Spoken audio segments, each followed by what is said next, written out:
आरवा एंटरप्राइजेसची branded विक्री आणि विक्रीतील सर्व सेवा, लॉयड आणि शार्प ब्रँडचे AC, TV, fridge, washing machine उपलब्ध। आमचा पत्ता Aarva enterprises, Naik petrol pump समोर, वागदे, कणकवली। संपर्क 9619 61 15 58 आणि 91 30 34 7908। ऑगस्ट महिन्यात एसटीमध्ये कंत्राटी भरती करण्यात येणार असून कायमस्वरूपी 18,000 जागा भरण्याबाबत परिवहन मंत्री प्रताप सरनाईक काय म्हणाले पाहूयात। दुरावस्थेत आहे ही बस मी पूर्ण कोकणचा दौरा कालपासून चालू केलेला आहे। प्रामुख्याने नवी मुंबईपासून पाली आणि मानगाव, महाड, पोलादपूर हे सगळे, संगमेश्वर, देवगड हे सगळे छोटे छोटे सुद्धा एस टी स्टँड आणि डेपो बघून काय सुधारणा करायला हवी, काय परिस्थिती आहे आणि त्यानुसार काय आपल्याला उपाययोजना भविष्यामध्ये करायची याची सगळी आमच्या अधिकाऱ्यांना घेऊन पाहणी केली असता असं निदर्शनास आलं की काही गोष्टी आमच्याकडे एवढ्या मोठ्या प्रमाणात म्हणजे ईश्वराची देण असं म्हणायला हरकत नाही की पूर्ण जागा सगळीकडे एस टी महामंडळाच्या एवढ्या सुंदर आणि चांगल्या मोक्याच्या ठिकाणी आहे। त्या जर योग्य प्रकारे डेव्हलप केल्या आणि सर्वसामान्य प्रवाशांच्या दृष्टीनं जर उपाययोजना त्यावर केल्या तर निश्चितपणे त्याला चांगले दिवस येऊ शकतील। आताच आमचे संदेश पारकर आहेत, राजन तेली आहेत, आमचे उपनेते आहेत, सगळ्यांनी मिळून ह्या कणकवलीच्या एस टी स्टँडवर जेव्हा आणलं तेव्हा मला असं वाटलं की ह्या ठिकाणी जर व्यापारी तत्वावर आपण एक चांगल्या प्रकारचं बसस्टँडच्या ऐवजी बस पोर्ट केलं तर निश्चितपणे अतिशय चांगल्या प्रकारचे दिवस या एस टी स्थानकाला येऊ शकेल आणि तशा पद्धतीचा निर्णय आम्ही घेतो आहे। प्रामुख्याने बसेसची कमतरता असल्याचं सांगितलं जातं आहे। त्या बसेससुद्धा पुढल्या 2 महिन्यामध्ये साधारणतः 30 ते 40 बसेससुद्धा ह्या जिल्ह्याच्या दृष्टीकोनातून देण्याच्या सूचना मी माझ्या अधिकाऱ्यांना दिलेल्या आहेत। कमतरता आहे ती कर्मचाऱ्यांची, त्या बाबतीतसुद्धा आम्ही निविदा प्रक्रिया राबवलेली आहे एस टी महामंडळाच्या वतीनं आणि ऑगस्ट 15पर्यंत आम्ही कामगारांची सुद्धा जी काही टेम्पररी तत्वावर भरती करणार आहोत त्यातनं काही कामगारसुद्धा या ठिकाणी आम्ही देऊ। त्यामध्ये एस टीचे ड्रायव्हर असतील, कंडक्टर असतील, कार्यशाळेचे कर्मचारी असतील। त्यामुळे एस टी महामंडळाच्या माध्यमातून ज्या ज्या सुविधा कोकणवासियांना द्यायला हव्यात त्या सगळ्या सुविधा 100% आम्ही देण्याचा प्रयत्न करतो आहे। प्रामुख्यानं उद्या एस टीचा एक 78वा वर्धापन दिन आहे आणि त्या वर्धापन दिनाच्या निमित्तानं एस टी महामंडळाचं एक वेगळं रूप तुम्हाला बघायला मिळेल। जे आता सवलत शौचालय वगैरे दिसतात त्या ठिकाणी 5 रुपये 10 रुपये असे घेतले जातात प्रवाशांकडनं। उद्यापासून 1 रुपयासुद्धा प्रवाशांकडनं त्या ठिकाणी घेतला जाणार नाही। ही एस टी स्टँडची जी काही स्वच्छता आहे ती स्वच्छता केली जात नव्हती, ती आता दर 4-4 तासांना स्वच्छता केली जाईल। त्यामुळे एस टी स्टँड आमचं स्वच्छ राहील। ज्या बसेस आहेत ज्या सकाळी इकडनं सुटतात त्या बसेसचं यांत्रिक झाडूच्या सहाय्यानं आम्ही साफसफाई करू आणि नंतरच एस टी स्टँडवरनं ती बस बाहेर पडेल अशा पद्धतीची योजना एस टी महामंडळाच्या माध्यमातून आम्ही राबवतो आहे आणि जेवढं काही महायुती सरकारच्या माध्यमातून एस टीला चांगले दिवस देण्याचा प्रयत्न आम्ही करतो आहे। ठीक आहे, ही वस्तुस्थिती आहे की एस टी महामंडळ सुविधा आणि सेवा देत असताना थोडे तोट्यात जाते, परंतु शेवटी ही राज्य शासनाची एक गरज आहे। कारण सर्वसामान्य प्रवाशांची गरज ही राज्य शासनाची गरज असते आणि त्यामुळे भले तोट्यात जरी चालत असेल तरी आम्ही एस टी महामंडळाच्या माध्यमातून दिवसाला 55 लाख प्रवाशांना सुविधा देत असतो आणि भविष्यामध्ये त्या देत राहू। साहेब, 2 रुपये प्रत्येक तिकिटामागे अधिभार आपण लावलेला आहे। एकंदर जे प्रवासी दिवसाला 50 लाख प्रवासी फिरतात, साधारण 600 ते 800 कोटीचा एक्स्ट्रा महसूल तुमच्याकडे जमा होतोय। न्यूज 18 मराठीने या संदर्भात सावंतवाडी स्थानकाचा पोलखोल केलेला होता। तिथे अशी स्थिती, प्रश्न असा स्थिती अशी आहे की लोक जे आहेत ह्या लोकांना सुविधा नाही, मात्र अधिकारी एसी मध्ये आहेत आणि त्यांच्याकडे या प्रश्नांची उत्तरं नाही आहेत।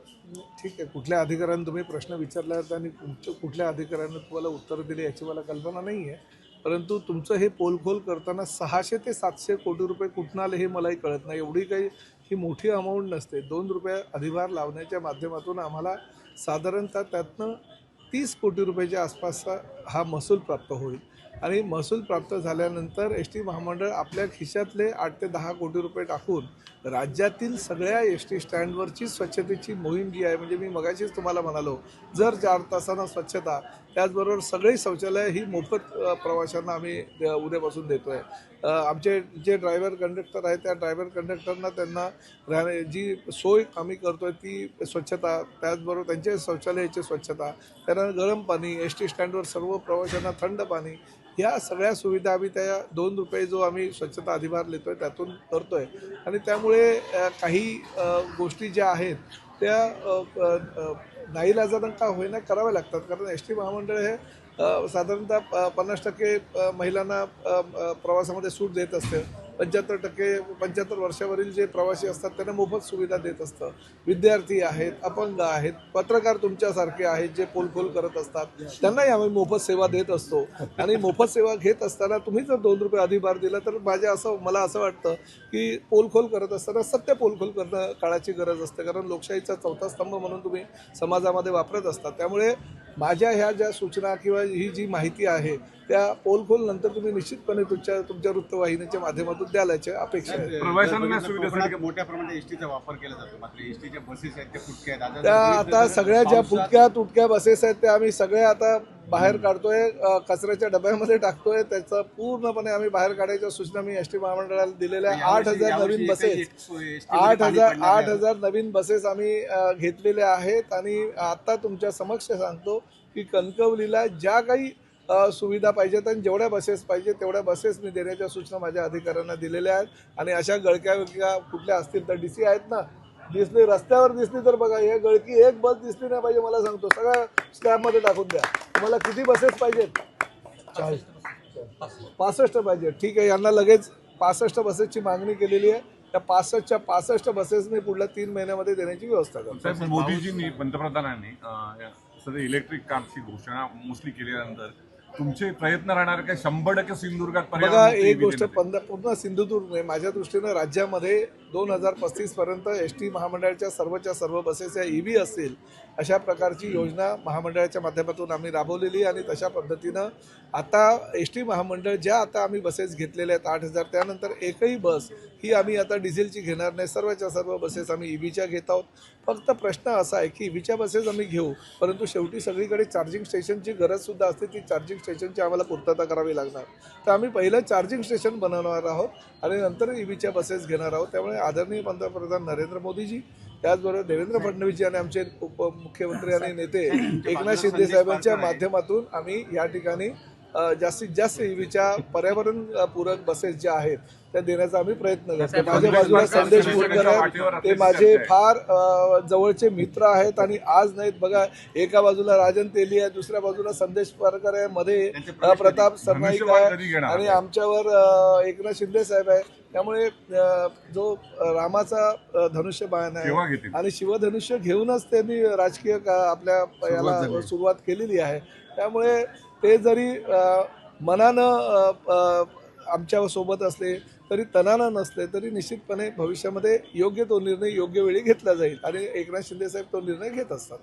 रत्नागिरी रायगडमध्ये 11-4-2 फॉर्म्युला आल्यानंतर CP लढत असताना, तटकर लढत असताना बंडखोरी महेंद्र नाही बघा, महायुतीचं सरकार आहे आणि महायुतीच्या सरकारच्या माध्यमातून तिकिटाचं वाटप म्हणजे किंवा ज्या 17 जागा आहेत त्या 17 जागा कुणी किती लढवाव्या याचा निर्णय तिन्ही पक्षाच्या प्रमुख नेत्यांनी घेतलेला आहे.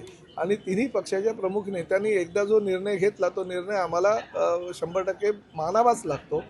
काही बंडखोरी वगैरे होणार नाही. एकनाथ शिंदे साहेब पक्षाचं नेतृत्व करत असताना ज्या ठिकाणी गरज आहे त्या ठिकाणी तेथील नेत्यांना विश्वासात घेऊनच भविष्यातली रणनीती आखतील. त्यामुळे महायुतीच्या माध्यमातून 22 जूनला 17च्या 17 जागा निवडून आलेल्या तुम्हाला दिसतील. परिवहन खातं हातात घेतल्यानंतर अधिभार जरी वाढवला तरी जे प्रवासी आहेत त्यांना विशेष सेवा देण्यासाठी काही मोहीम आखणार आहात? नाही बघा, आता मी तुम्हाला सांगितलं की हे जी आता विशेष सेवा जी आहे ती आपण देतोय. आपण नरेंद्र मोदी यांच्या वाढदिवसाच्या निमित्तानं प्रत्येक स्थानकावर 75 वर्ष त्यांची पूर्ण झाली म्हणून आपण मोफत वाचनालय देतोय. कणकवली बस स्थानक, कणकवली बस डिव्हिजनल ऑफिस आणि तेलरे बस स्थानक या तिन्ही ठिकाणी आम्ही PPP तत्वावरचं बस पोर्ट निर्माण करतोय. त्यामुळे आज जरी बस स्टेशन अशा परिस्थितीत असेल तरी भविष्यामध्ये एअरपोर्टच्या ज्या सुविधा आहे त्यातल्या म्हणजे मी तेवढं मोठं म्हणणार नाही पण त्या लेवलच्या सुविधा एस टी महामंडळाच्या माध्यमातून सर्वसामान्य प्रवासी जे 55 लाख प्रवासी दिवसा आमच्या गाडीतून प्रवास करत असतात त्यांना देण्याचा आमचा प्रामाणिक प्रयत्न आहे. वाहन आणि चालक आहे त्यांची देखील मोठी कमतरता आहे एकंदरीत या चालक ती आहे. मी सांगितलं मगाशी की 900 कर्मचाऱ्यांची कमतरता आहे परंतु त्यातल्या जास्त जागा ह्या ऑगस्ट महिन्यामध्ये आम्ही टेम्पररी तत्वावर भरतोय आणि त्यांना देऊ. परमनंटसुद्धा जवळजवळ 18,000 जी पदं आहे त्याची मागणी आम्ही राज्य शासनाकडे केलेली आहे. ती मंजूर केल्यानंतर राज्य शासनाकडे सुद्धा आम्ही पाठपुरावा करतोय आणि परवानगी भरती सुद्धा आम्ही करणार, परंतु तात्पुरत्या स्वरूपात भरती मात्र आम्ही काही महिन्यामध्येच करतो. दीपक केसरकर आमदार आहेत, त्यांनी असलं म्हटलेलं आहे की सावंतवाडीचा जो डेपो आहे बीओटी तत्वावर आणि देशातला नंबर 1 होईल, पण तो केव्हा होईल? म्हणजे आता मी तिकडे चाललोय, ते आम्ही दोघं मिळून, तुम्ही चला माझ्यासोबत, आम्ही दोघं एकत्रितपणे तुम्हाला सांगू केव्हा होईल.